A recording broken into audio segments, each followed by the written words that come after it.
का नाम ये कंबोज लाल है, कैसा ही रंगो रूप है पैसा ही माल है।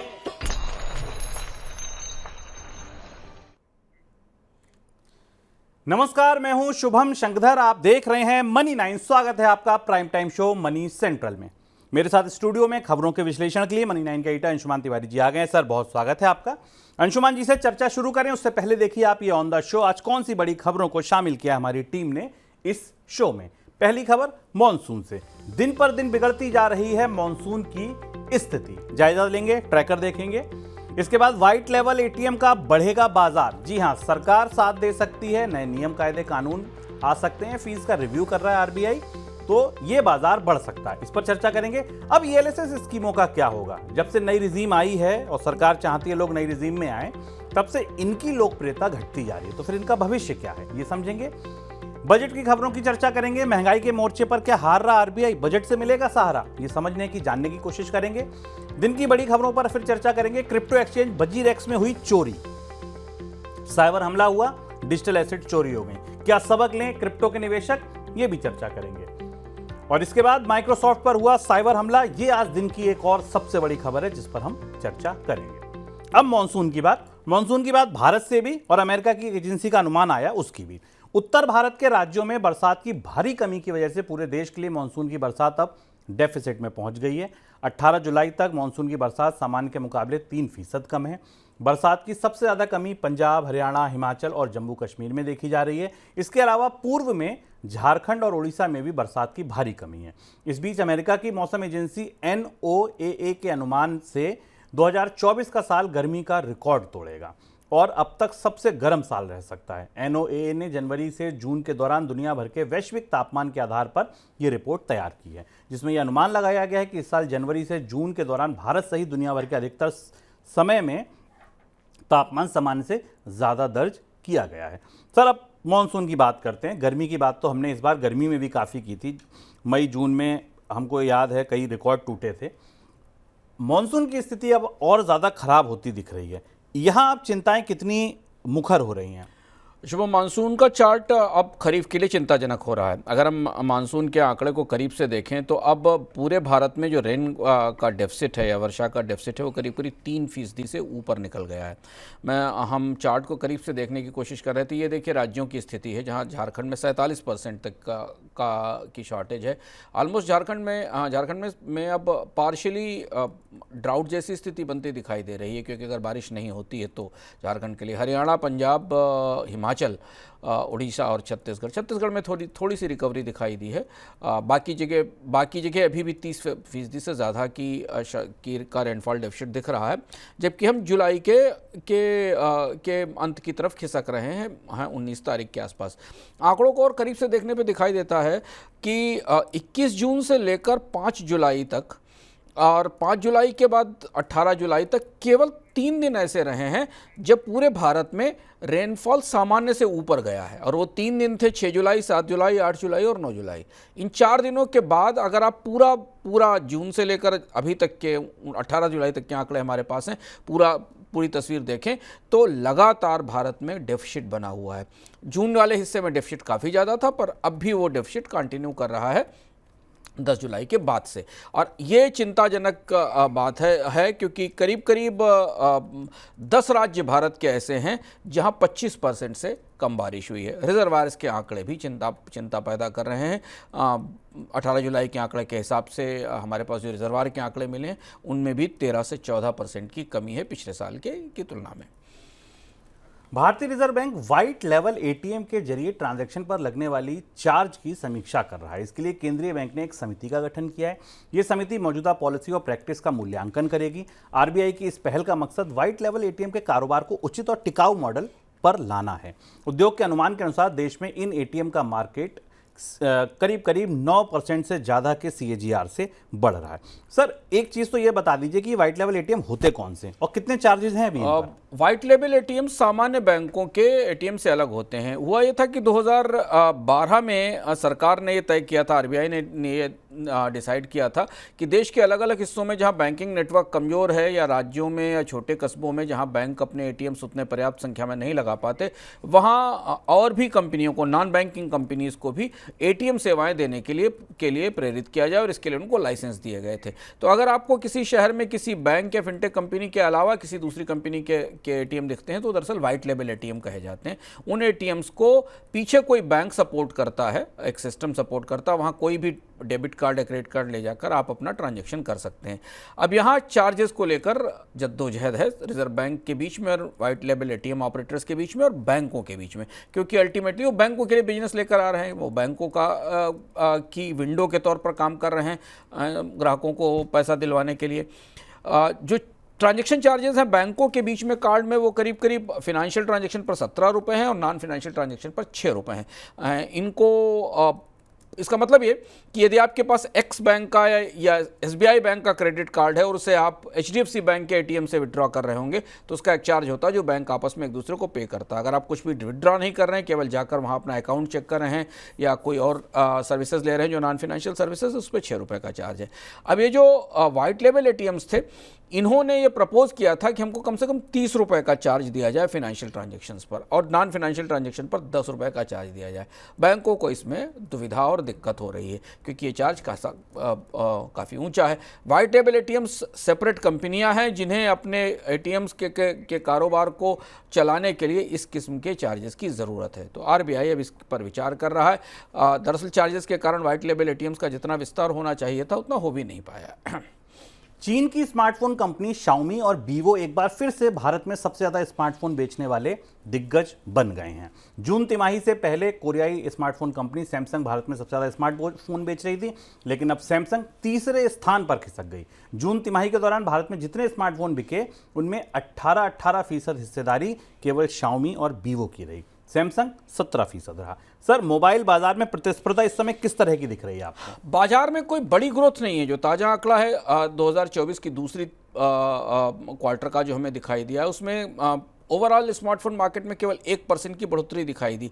पर Xiaomi ने जो मिड टू हाई रेंज वाला हिस्सा है मोबाइल फ़ोन्स का, जहां पर मोबाइल फ़ोन्स की कीमत 15-20 हज़ार रुपये से शुरू होती है और 45-50 हज़ार रुपये तक आ जाती है, उस हिस्से में अपने कई सारे मॉडल लॉन्च किए और वहां उसने सैमसंग को बाजार में पीछे छोड़ दिया। और अब इसके बाद जो भारतीय बाजार की स्थिति है वो कुछ इस तरीके की है कि इस पर अधिकांश कब्जा चीनी कंपनियों का है। भारत में जो टॉप 5 कंपनियां हैं उनमें अब 4 कंपनियां चीन की हैं और उनका बाजार हिस्सा लगभग 60% के आसपास है। ये जून तिमाही का आंकड़ा हमारे पास है, जो पिछले साल करीब 55% के आसपास होता था। और ये अगर आप चारों कंपनियों का जो 4 प्रमुख कंपनी है उसमें Xiaomi नंबर 1 पर है, वीवो दूसरे नंबर पर है, ओप्पो तीसरे नंबर पर है, रियलमी चौथे नंबर पर, उसके बाद ट्रांजिशन और मोटरोला है। तो जो मोबाइल बाजार में मांग कम हुई, सस्ते मोबाइल की बिक्री में गिरावट आई, मझोले और प्रीमियम मोबाइल की मांग बढ़ी, उसका फायदा सैमसंग से ज़्यादा Xiaomi को मिला है। नौकरी पेशा लोगों के बीच म्यूचुअल फंड की इक्विटी लिंक्ड सेविंग स्कीम यानी ELSS काफ़ी लोकप्रिय योजना हुआ करती थी। इनकम टैक्स की धारा 80C के तहत ELSS में निवेश करने पर 1.5 लाख रुपए की आपको निवेश में अगर आप करते हैं तो कटौती का लाभ मिलता था। साथ ही इक्विटी में निवेश होने पर शेयर बाजार तेजी से लाभ भी देता था और बचत भी हो जाती थी, इसलिए लोगों को ये अच्छा लगता था। लेकिन जब से नई टैक्स रिजीम आई तब से कोई भी निवेश पर कटौती का प्रावधान नहीं है। इस वजह से अब इनकी चमक फीकी पड़ रही है और योजनाओं के निवेश में लगातार गिरावट आ रही है। तो सर, फिर इनका भविष्य क्या दिख रहा है? ELSS स्कीम अपना भविष्य भी मतलब अपनी चमक तो खो ही रही, इनके भविष्य पर भी अब सवाल है। हुआ है कि सरकार ने नई टैक्स रिजीम में बचतों पर किसी तरीके के प्रोत्साहन नहीं दिए। नई टैक्स रिजीम में जो अधिकांश लोग गए हैं उन्हें टैक्स की कम दरों का फ़ायदा तो मिलता है पर उनकी बचतों पर कोई किसी तरीके का इंसेंटिव अवेलेबल नहीं है। ELSS स्कीम्स को म्यूचुअल फंड इंडस्ट्री ने पुरानी 80C धारा को ध्यान में रखकर लॉन्च किया था, जो पुरानी टैक्स रिजीम का हिस्सा है। 80C पर सरकार ने कोई रियायत आज तक दी नहीं है पिछले 10 सालों में, इसलिए ELSS रखने का कोई विकल्प औचित्य नहीं रहता उन लोगों के लिए जो नई टैक्स रिजीम में जा रहे हैं उनके लिए। तो इसलिए ELSS में अब ELSS के लॉन्चेस भी लगभग कम हो गए, खत्म हो गए, शून्य हो गए। पिछले दिनों में, पिछले 2-3 साल से कोई नई एलएसएस लॉन्च भी नहीं हुई है, कोई बड़ी प्रमुख, और ज़्यादातर एलएसएस फंड्स में कलेक्शन गिर रहा है। जो ताज़े आंकड़े हैं मार्च तिमाही में, ये जो पिछले साल का कलेक्शन करीब 5,000 करोड़ रुपए था, वो घट के अब केवल 2,2600 करोड़ रुपए के आसपास रह गया है। तो ये जो 2600 करोड़ रुपए के आसपास है, दरअसल उन लोगों का है जिनके एसआईपीज लगातार जा रहे हैं, क्योंकि इसमें 3 साल का लॉक इन होता है एलएसएस में, और लॉक इन के कारण आप उससे पैसा विड्रॉ नहीं कर सकते हैं। माना जा रहा है शुभम कि जैसे ही लोगों के लॉक इन खत्म होंगे, एलएसएस से तेज विड्रॉल भी शुरू होंगे और लोग एलएसएस से अपना पैसा निकालेंगे, क्योंकि उन्हें अब इसका इनकम टैक्स में कोई फायदा नहीं मिलता। और इसके अलावा ये सामान्य म्यूचुअल फंड है, जैसे बाकी कोई म्यूचुअल फंड रिटर्न देते हैं वैसा ही म्यूचुअल फंड आपको एलएसएस में मिलता है। तो इसका केवल उद्देश्य था कि 3 साल तक पैसा आप रखे रहिए और 3 साल तक उसका पर टैक्स में रियायत ले लीजिए, जो अब उपलब्ध नहीं है नई स्कीम में। फिनटेक कंपनी पेटीएम के तिमाही नतीजे घोषित हो गए हैं। नतीजों का मौसम चल रहा है, बड़ी बड़ी दिग्गज कंपनियों के नतीजे आ रहे हैं। इस बीच पेटीएम का नतीजा आया जो गौर करने वाला है। जून तिमाही में कंपनी का घाटा बढ़कर 839 करोड़ रुपए पहुंच गया है। इसमें मार्च तिमाही के दौरान कंपनी को 550 करोड़ रुपए और पिछले साल जून तिमाही के दौरान 357 करोड़ रुपए का घाटा हुआ था। जून तिमाही में कंपनी का घाटा बढ़ने के बावजूद शेयर बाजार में शुक्रवार को पेटीएम के शेयर में तेजी देखने को मिली। सर, नतीजों से क्या पता चलता है? पेटीएम की गंभीर स्थिति है। हम लगातार देख रहे हैं कोई नया बिजनेस उपलब्ध नहीं है पेटीएम के लिए। पेटीएम पेमेंट बैंक पर कार्रवाई हो चुकी है और इसलिए जो Q1 का लॉस था उससे काफ़ी बड़ी बढ़ोतरी दिखाई दे रही। 357 करोड़ रुपए का लॉस था पिछले साल के क्वार्टर वन में। उसके हिसाब से इस साल में ये लॉस ऑलमोस्ट 357 करोड़ रुपए से बढ़कर 840 करोड़ रुपए के आसपास पहुंच गया है। कंपनी के एक्सपेंसेस भी थोड़े कम हुए हैं, क्योंकि छटनी की गई थी कंपनी ने, तो कंपनी का जो एक्सपेंसेस था वो पिछले साल की तुलना में करीब 1000 करोड़ के आसपास के खर्चे थे, जो घटकर अब 749 करोड़ रुपए पर आ गए हैं। पर कंपनी के पास, पेटीएम के पास अभी कोई वायबल या भविष्य का बिजनेस नहीं है, और इसलिए स्टॉक में तेजी केवल निवेशकों की तरफ से या कुछ जो ताजे निवेशक हैं, हेज फंड्स हैं, उनकी तरफ से दिखाई दी। हमने आपको बताया भी था कि सॉफ्टबैंक इसमें से निकल गया है और अब हेज फंड्स का पसंदीदा स्टॉक हो रहा है पेटीएम, जिसमें हेज फंड्स पैसा लगा रहे हैं। इसके अलावा भी आज रिजल्ट का सीजन है, रिजल्ट का दिन है। रिलायंस के नतीजे आएंगे शाम तक, जब हम इसे रिकॉर्ड कर रहे हैं इसके बाद रिलायंस के नतीजे आएंगे। ऐसा माना जा रहा है कि रिलायंस को ऑयल टू केमिकल बिजनेस में उतनी अच्छी ग्रोथ नहीं मिलेगी, जिसके संकेत मिल रहे हैं, पर रिटेल और टेलीकॉम में रिलायंस के नतीजे बाजार को संतोष देने वाले और बेहतर हो सकते हैं। इसके अलावा बीपीसीएल, विप्रो, पतंजलि, अल्ट्राटेक जैसी कंपनियों के नतीजे भी आएंगे। मनी नाइन के साथ बने रहिए, हम हर नतीजे का विस्तृत विश्लेषण आपके लिए लेकर आएंगे और आपको बताएंगे, क्योंकि बाजार बंद होने के बाद आएंगे तो बाजार अब इन नतीजों पर सोमवार को ही अपनी प्रतिक्रिया देगा। सर, पेटीएम तो चढ़ा, लेकिन आज शेयर बाजार में गिरावट दिखी, बड़ी मुनाफा वसूली दिखी। बाजार में गिरावट की क्या वजह थी? बाजार क्या बजट से पहले खुद को स्थिर कर रहा है? शेयर बाजार के लिए आज की गिरावट थोड़ी सी चौंकाने वाली थी। हालांकि बाजार अपनी ऊंचाई पर था और इसलिए मुनाफा वसूली का रिस्क और जोखिम हमेशा बना रहता है, पर ये जो बजट की ठीक पहले की प्री बजट रैली थी वो आज अचानक फिजल आउट हो गई, उसका धुआं निकल गया और वो लड़खड़ाकर नीचे चली गई और एक साथ बाजार में सभी सूचकांकों में गिरावट दिखाई दी। सभी सूचकांक लाल निशान में, रेड में बंद हुए। 2 बड़ी वजह इसकी लगती हैं जो बाजार के विशेषज्ञों से बात करके समझने की कोशिश कर रहे थे। आमतौर पर बजट का अगला हफ्ता बजट का है और बाजार को आज तेजी के साथ बंद होना चाहिए था।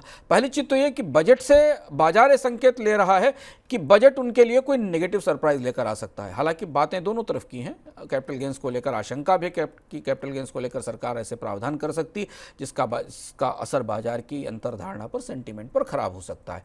लेकिन यह भी माना जा रहा है कि चूंकि सरकार के पास इस समय भारतीय अर्थव्यवस्था में बताने लायक सबसे अच्छी कहानी स्टॉक मार्केट की तेजी है, क्योंकि बाकी महंगाई बढ़ी हुई है, बेरोजगारी बढ़ी हुई है, कैपेक्स नहीं बढ़ रहा है, प्राइवेट सेक्टर पैसा नहीं लगा रहा है। ऐसी स्थिति में कोई ऐसा फैसला जो बाजार के मिजाज को बिगाड़ेगा, फिर वो पूरी तरह से नई सरकार की कहानी को खराब करेगा। तो हो सकता है सरकार कुछ ऐसा ना करे जो बाजार के सेंटीमेंट पर असर डाले। ये वो लोग मान रहे हैं जिनको लग रहा है कि यही एक अच्छी चलती हुई कहानी है, इस पर किसी तरीके का शॉक इसे नहीं दिया जाना चाहिए। सामान्य निवेशक तो नहीं है, लेकिन हाई नेटवर्थ इंडिविजुअल्स की मनी बाजार में घूम रही है और निवेश हो रहा है। दूसरी महत्वपूर्ण बात, बाजार को इस बात की भी चिंता दिखाई दी, क्योंकि आज हमने देखा कि मेटल्स के स्टॉक भी टूटे, पीएसयू स्टॉक्स में भी गिरावट आई।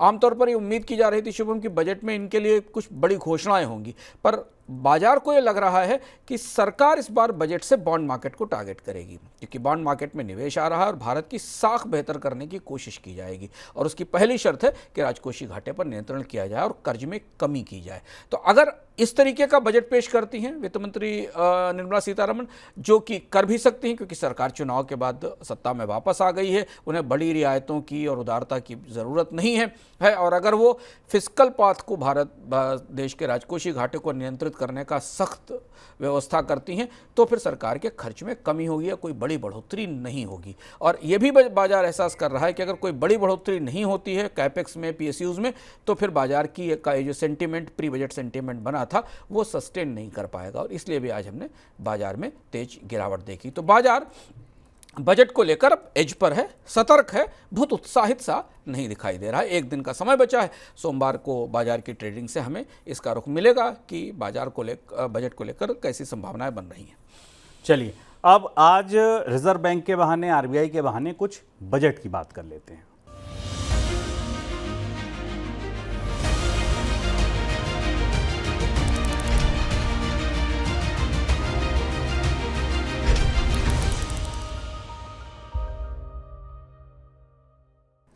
भारतीय रिजर्व बैंक ने देश की अर्थव्यवस्था पर गुरुवार को मासिक बुलेटिन जारी किया है, जिसमें खाद्य महंगाई पर बड़ी चुनौती, बड़ी चिंता जाहिर की है। हालांकि बुलेटिन में यह भी कहा गया है कि महंगाई दर 4% के लक्ष्य में आने से पहले ही रिजर्व बैंक अपनी पॉलिसी को न्यूट्रल कर सकता है। बुलेटिन में यह भी कहा गया कि पॉलिसी दरों में कटौती की गुंजाइश सीमित है। रिजर्व बैंक का यह बुलेटिन ऐसे समय पर आया है जब जून के दौरान उपभोक्ता महंगाई दर बढ़कर 5.1% पर पहुंच गई है। इधर आलू की महंगाई से जल्द राहत मिलने की उम्मीद नहीं है। प्रमुख आलू उत्पादक राज्यों यानी उत्तर प्रदेश और पश्चिम बंगाल में इस साल गर्मी के मौसम में फसल को नुकसान हुआ है, जिस वजह से उपज पर असर पड़ने की आशंका है। इस वजह से मंडियों में आलू की सप्लाई प्रभावित हो सकती है। बीते जून के दौरान देश में आलू की थोक महंगाई 67% दर्ज की गई थी, बल्कि इससे भी ज़्यादा दर्ज की गई थी। इसमें जल्द कमी आने की संभावना भी नहीं है। आलू देख लीजिए, आप अन्य सब्जियां देख लीजिए, यहाँ महंगाई जो इस टोकरी है ना जो सब्जियों की, ये महंगाई की समझ लीजिए कि चूल्हे पर रख गई है और लगातार इसकी आंच बढ़ती चली जा रही है। सर, क्या माना जाए कि लगभग आरबीआई क्या महंगाई से लड़ाई को हार रहा है? क्योंकि ब्याज दरें तो कब से इतनी ऊंची हैं, पॉज भी लग गए, लेकिन अब महंगाई काबू में नहीं आ रही। रिजर्व बैंक का बुलेटिन एक किस्म की स्वीकार्यता जैसी है कि महंगाई की लड़ाई अभी लंबी चलेगी और रिजर्व बैंक को बड़ी सफलता नहीं मिली महंगाई से लड़ाई में। जैसा शुभम कह रहे हैं, सही बात है। लगभग 2 साल होने को आ रहे हैं भारत में ब्याज दरों को ऊंचे होते हुए। आपको याद होगा कि सरकार ने संसद में भी बात उठी थी संसद के पिछले कार्यकाल के दौरान कि रिजर्व बैंक को ये बताना चाहिए कि महंगाई की लड़ाई में क्या हुआ। लेकिन ये रिपोर्ट बहुत रिवीलिंग और बहुत कैंडिड है और रिजर्व बैंक काफ़ी सच लेकर सामने आया है। महंगाई के 2 मोर्चे हैं रिजर्व बैंक के लिए। एक मोर्चा है कोर इन्फ्लेशन का, जहां रिजर्व बैंक को राहत है क्योंकि कोर इन्फ्लेशन अभी भी 3%, 3.1% के आसपास बनी हुई है जून में, और उसमें भी खासतौर से एलपीजी के प्राइसेस में कमी आई है, वहां डिफ्लेशन जैसी स्थिति दिखती है। तो अगर रिजर्व बैंक के पुराने मॉडल को देखा जाए, जो पुराना मॉडल आज से 5-6 साल पहले का था, जिसमें बैंकर्स इस बात पर फोकस करते थे कि कोर इन्फ्लेशन नहीं बढ़नी चाहिए, फूड और बाकी इन्फ्लेशन ऊपर नीचे होती रहे, तो उस हिसाब से रिजर्व बैंक कोर इन्फ्लेशन को नियंत्रित रखने में सफल हुआ है। हालांकि इसका दूसरा पहलू ये कि कोर इन्फ्लेशन में गिरावट बाजार में मांग की कमी का भी परिचायक है कि बाजार में मांग नहीं है, इसलिए बहुत सारे उत्पादों की कीमतों में मार्जिन नहीं दिखाई दे रहे हैं।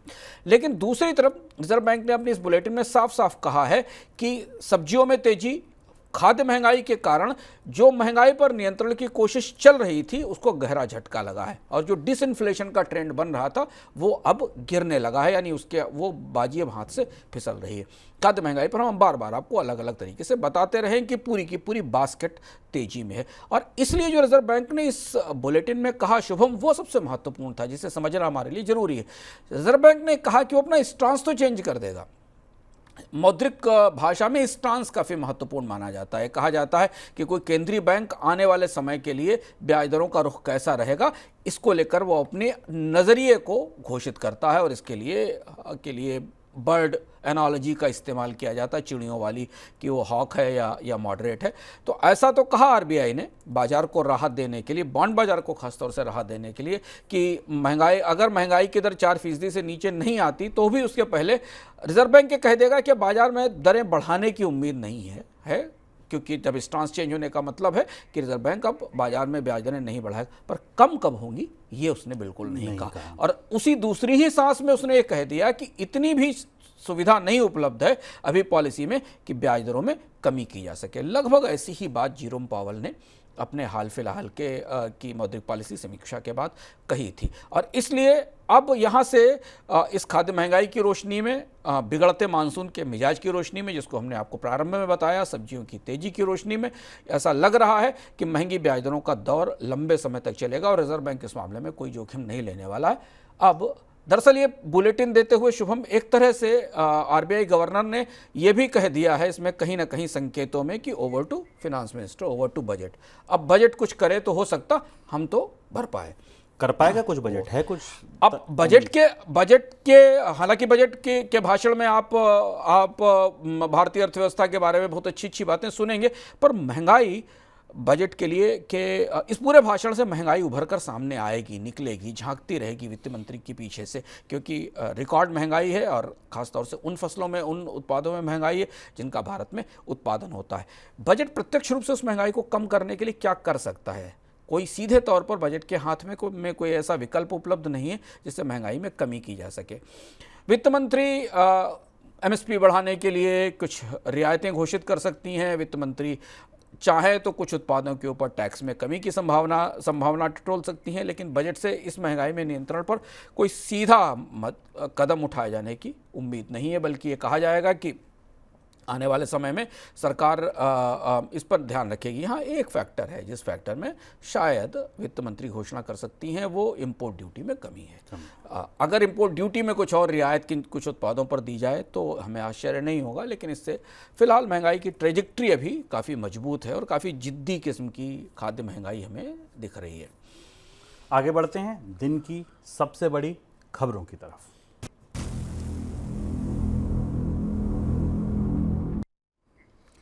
देश के सबसे बड़े क्रिप्टो एक्सचेंज वजीरएक्स पर साइबर हमला हुआ है और एक्सचेंज से करीब 23 करोड़ डॉलर की डिजिटल एसेट चोरी हो गई हैं। एक्सचेंज की तरफ से इसकी जानकारी सोशल मीडिया प्लेटफॉर्म पर दी गई।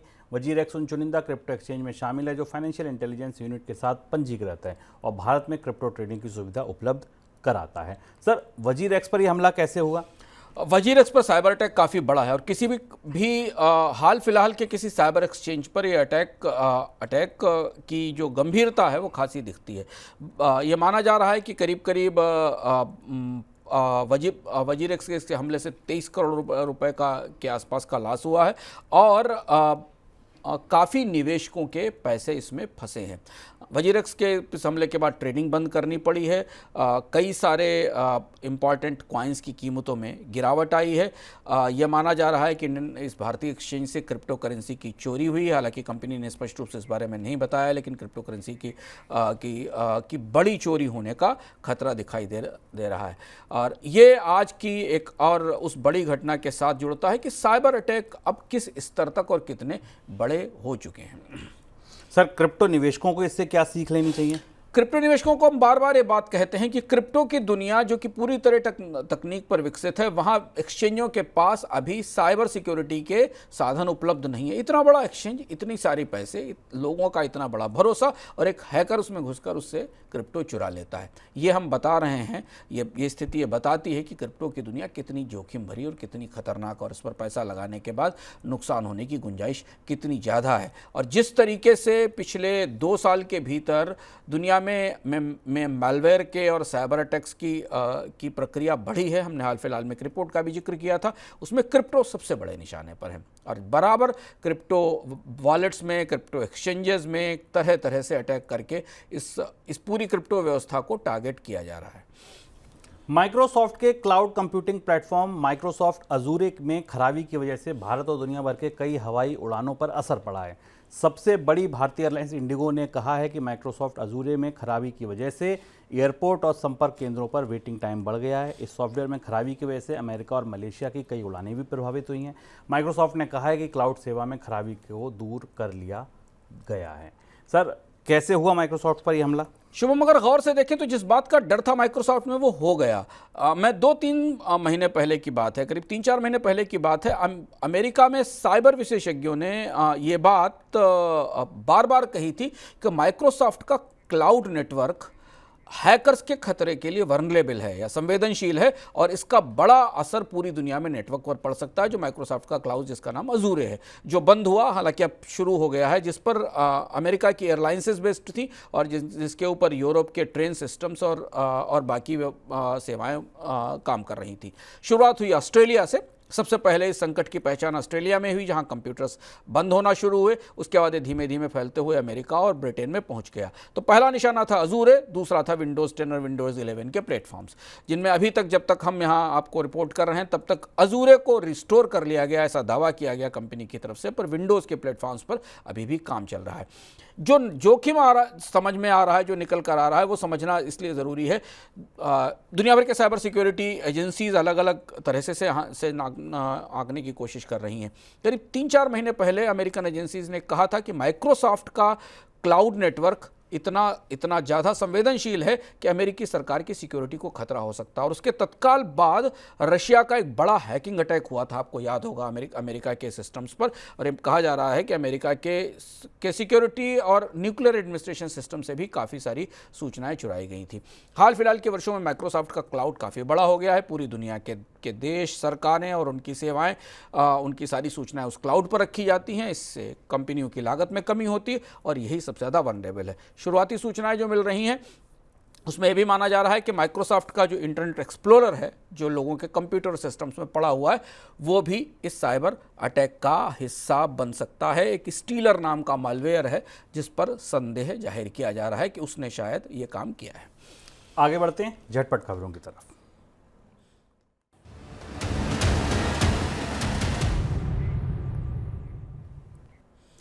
प्रोटीन सप्लीमेंट्स के स्वास्थ्य पर होने वाले असर को लेकर कई रिपोर्ट्स आने के बाद सरकार सभी प्रोटीन सप्लीमेंट को लेकर एडवाइजरी जारी कर सकती है। सरकार की तरफ से director general of health services ये एडवाइजरी जारी कर सकते हैं। प्रोटीन सप्लीमेंट को लेकर इस तरह कई रिपोर्ट्स आ चुकी हैं जिसमें कहा गया है कि इसके सेवन की वजह से किडनी और हृदय पर असर पड़ रहा है। हाल में आए नए टेलीकॉम एक्ट के नियम और कानून सरकार अगले 6 महीने में जारी कर देगी। टेलीकॉम मंत्री ज्योतिरादित्य सिंधिया ने ये जानकारी दी है। उन्होंने ये भी बताया कि बीएसएनएल के साथ एमटीएनएल का विलय होने के बाद भी एमटीएनएल के बॉन्ड पर डिफॉल्ट का कोई खतरा नहीं होगा। टेलीकॉम मंत्री ने कहा है कि बीएसएनएल के साथ एमटीएनएल के विलय की प्रक्रिया शुरू होने के साथ एमटीएनएल की देनदारी भी अदायगी के लिए उसकी संपत्तियों को बेचा जाएगा। वर्ल्ड गोल्ड काउंसिल यानी डब्ल्यूजीसी चाहती है कि डिजिटल गोल्ड के कारोबार के लिए उचित गाइडलाइन और रेगुलेटरी फ्रेमवर्क बने। इसी कवायद के तहत डब्ल्यूजीसी ने आरबीआई और वित्त मंत्रालय के समक्ष डिजिटल गोल्ड कारोबार से जुड़ी गाइडलाइंस की प्रस्तुति दी। काउंसिल ने अधिकारियों से कहा है कि ग्राहकों की ओर से डिजिटल फॉर्मेट में खरीदा गया गोल्ड पूरी तरह सुरक्षित रहे। डिजिटल रूप से गोल्ड खरीदने और उसे सुरक्षित रखने के लिए पारदर्शी तरीका अपनाया जाना चाहिए। वर्ल्ड गोल्ड काउंसिल के अनुसार देश में अभी तक 12 करोड़ लोगों ने डिजिटल गोल्ड खरीदा, जिसमें 4 करोड़ लोगों के पास इसकी होल्डिंग है। प्रोविडेंट फंड क्लेम से जुड़े मामलों में देरी को लेकर आलोचना झेल रहे ईपीएफओ ने अब तय किया है कि सब्सक्राइबर के लिए स्थानीय भाषाओं में 24 घंटे कॉल सेंटर की सुविधा उपलब्ध कराई जाएगी और क्लेम से जुड़े मामलों का जल्द निपटारा किया जाएगा। करीब 7 करोड़ ग्राहक हैं ईपीएफओ के और उन सभी को शिकायतों के निपटारे के लिए स्थानीय भाषा में कॉल सेंटर की सुविधा दी जाएगी। सर, कोई टिप्पणी आपकी? एमटीएनएल लगभग डिफ़ॉल्ट की स्थिति में पहुंच गया और ये खबर लोगों की चर्चा में नहीं आई, इसलिए हमने इसको शामिल किया कि भारत की एक बड़ी सरकारी कंपनी डिफ़ॉल्ट की स्थिति में पहुंच गई। हुआ ये कि अगस्त में इस कंपनी को 7.59% का ब्याज पेमेंट करना था, एस्क्रो अकाउंट से पैसा खत्म हो गया। एक ट्राइपार्टाइट एग्रीमेंट है जिसमें एक बीकन ट्रस्टीशिप कंपनी है, डिपार्टमेंट टेलीकॉम है और एमटीएनएल है। बॉन्ड के पेमेंट्स किए जाने थे। एमटीएनएल ने इस बात पर रेड फ्लैग किया और ये कहा कि कंपनी के पास अब एस्क्रो अकाउंट में पैसा नहीं जिसका ब्याज का भुगतान किया जा सके और लगभग एमटीएनएल डिफ़ॉल्ट की स्थिति में। ऐसा माना जा रहा है कि नई सरकार आने के बाद इस पर सक्रियता दिखाई दी। अगस्त में एक बड़ा पेमेंट आने वाला है और उसको चुकाने के लिए सरकार सक्रिय है। इसीलिए तो ये कहा गया कि करीब 92 करोड़ रुपए का पेमेंट सरकार की तरफ से तत्काल किया जाएगा निवेशकों को, जिससे इसे बचाया जा सके और 64 करोड़ रुपए का एक और भुगतान जो किया जाना है वो अगस्त के महीने में किया जाएगा। इसलिए हमें लगता है कि ऐसा संकेत मिल रहा है कि बीएसएनएल और एमटीएनएल के विलय की प्रक्रिया में तेजी दिखाई जाएगी क्योंकि कंपनी लगभग डिफ़ॉल्ट होने के करीब पहुंच गई थी। तो ये था हमारा आज का मनी सेंट्रल। अब अगली मुलाकात आपसे रविवार को सुबह 11:15 बजे इकोनॉमिक में। सर, वहाँ क्या खास? इस बार इकोनॉमिक में हम आपको ले चलेंगे, बजट से पहले भारतीय बाजार का एक ऐसा चेहरा दिखाएंगे जिसे आप और हम सब समझने की कोशिश कर रहे हैं, वो लोग भी समझने की कोशिश कर रहे हैं जिन्हें बाजार की जटिलताओं की, पेचीदगियों का अंदाज नहीं है, पर जब वो अपना मोबाइल बिल भरने जाते हैं तो उनको लगता है कुछ तो ऐसा है जो भारतीय बाजार में पहली बार हो रहा है, कैसे लोग इसे समझने की कोशिश कर रहे हैं, वो क्या नई सूचना है भारतीय बाजार के बारे में, और उस बाजार के कारण भारत में रोजगारों और कीमतों पर, इस बड़े बदलाव का असर रोजगारों और कीमतों पर कैसे पड़ रहा है, इसके कुछ न कुछ तार कहीं ना कहीं आप हाल में भारत में हुई सबसे बड़ी सबसे महंगी शादी से भी जोड़ सकते हैं। अंबानी समूह की शादी से कैसे रिश्ते जुड़ते हैं, बाजार किस तरफ जा रहा है, और इतिहास ऐसे ही एक दौर के बारे में हमें पहले बता चुका है। इस बार का इकोनॉमिक मत भूलिएगा, बजट से पहले हम आपको बिल्कुल नई जानकारी देंगे भारतीय बाजार के बारे में, आप सबकी जो जेब पर सीधे असर कर रही है। चलिए, तो फिर मुलाकात होगी आपसे इकोनॉमिकम में। फिलहाल दीजिए इजाजत, नमस्कार। ऐसे ही का नाम ये कंबोज लाल